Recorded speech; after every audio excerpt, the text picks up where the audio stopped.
I think that there was something about that everybody who'd gotten so involved with it had gotten so used to living artistically on the edge that to turn the Compass into an institution might have been gratifying for people to have some place to come home to 20, 30 years later.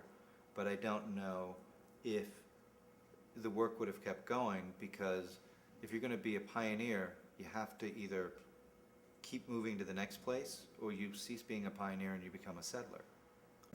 I'm David Shepard. I'm asked frequently, how do you start the first professional improvisational theater? And it's a long story. I'll tell it to you now as fast as I can. Started in Bombay, where I was teaching 1,000 students English at a Catholic university. And all of a sudden, for some reason or other, I got the idea, I want my career to be in popular theater. The theater is desiccated, and it's atrophied, and it's based on 3-act plays. And I loved theater from my childhood, when I used to go, for instance, to hear Walter Houston sing the September song on Broadway. That was great. So first step I took home, I went to Paris. And there I went to a cabaret theater, which was called the Red Rose, and I heard Juliet Greco sing.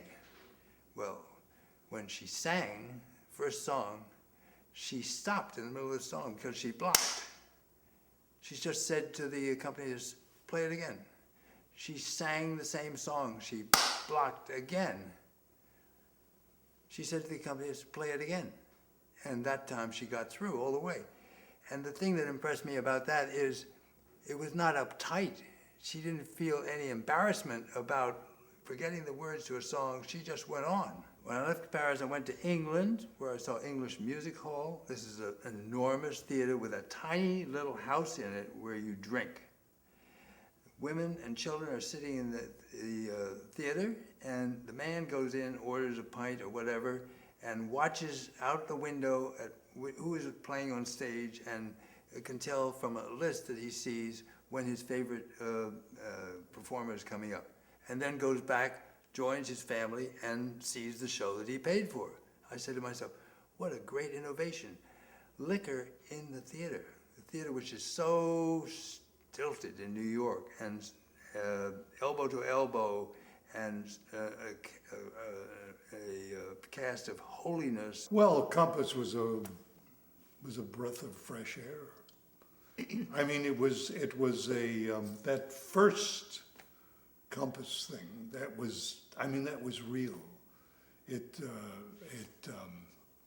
The use of the body,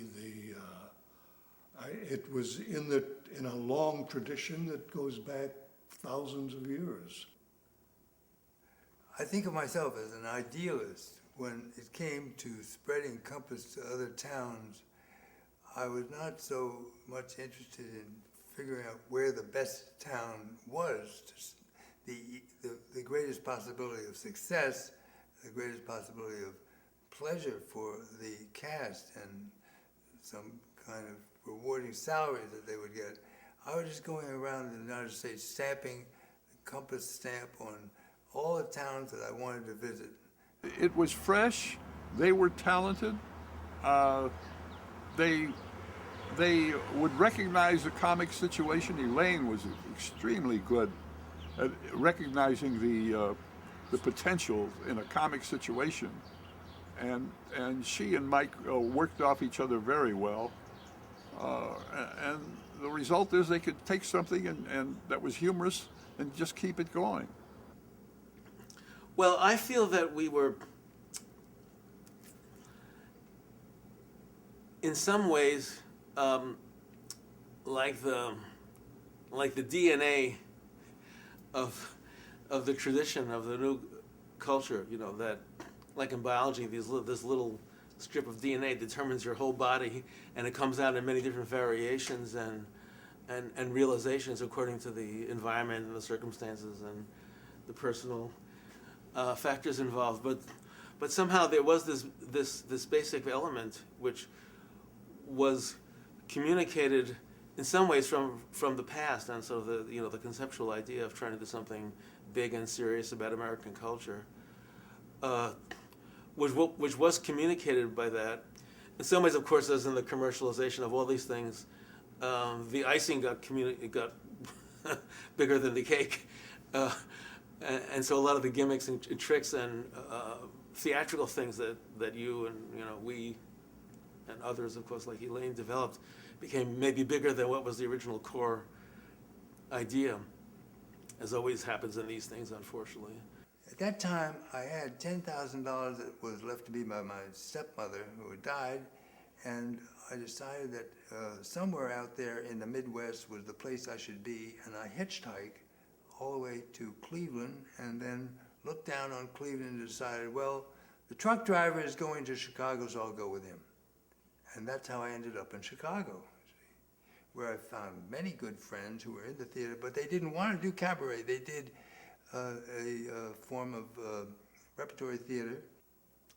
So going into improvisation was a big risk. We had a lot of people behind us, and because of our success with Enterprise, our first scenario play, we had the backer that we needed in order to sign a lease on a storefront theater in Hyde Park.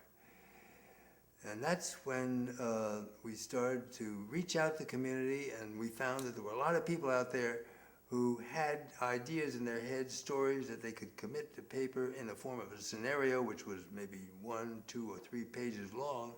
And that scenario was all we needed on which to improvise a whole show. So we started doing a different show every week, a different scenario every week, coming in from well-known writers and from friends of ours.